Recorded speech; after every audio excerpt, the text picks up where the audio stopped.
Hello and welcome back to Nature of Code in Rust and GGEZ. We're on to exercise 2.5. So in this one, it is take a look at our formula for drag again. The drag force is equal to the coefficient times speed, or speed squared, really. The faster an object moves, the greater the drag force against it. In fact, an object not moving in water experiences no drag at all. Expand the example to drop the balls from different heights. How does this affect the drag as they hit the water? So if we run our, from the example to 2.5, so cargo run, we drop all these balls from the top height, and we do see that they have different levels of drag applied to them as they fall down. So what we want to do is drop them from random heights above the water. Let's head into our live here. Let's see. So we have the water. Here's where we're creating the movers, and our Y is this 30 here. So what we want to do is have this be random. We already have RNG here, so we should be able to.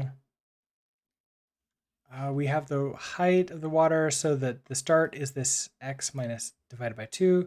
Okay, so let's actually set this to be let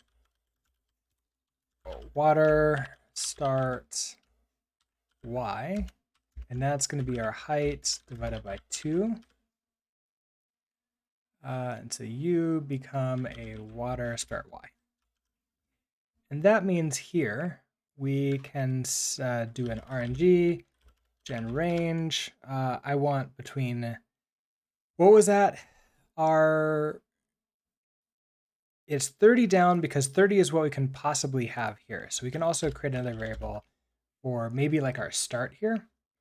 So this is going to be our mover start y is equal to 30. So our range, it's going to be from mover start y all the way to water start y. Except that needs to be minus the mover start y, doesn't it? I've changed my mind. Let's just have them be magic numbers for here. We're just gonna make this 30.0 all the way to. I'm gonna put this back. Sort of changed my mind. I don't think it's really gaining me any. I don't think it's making it any simpler. So this is gonna be to our height divided by 2, and then minus the 30. So if we do that, and then we run this again, we should see all those movers start in the same X positions, but the Y positions are now random from top to the start of the water line. And we should see them be affected just slightly differently because their speed when they hit the water is going to be different too. Let's run this a couple more times.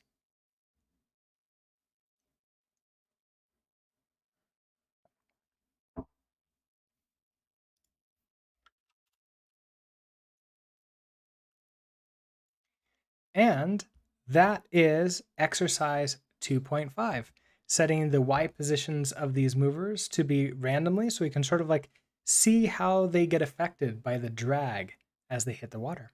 I'll see you in the next video. Thank you so much. Bye.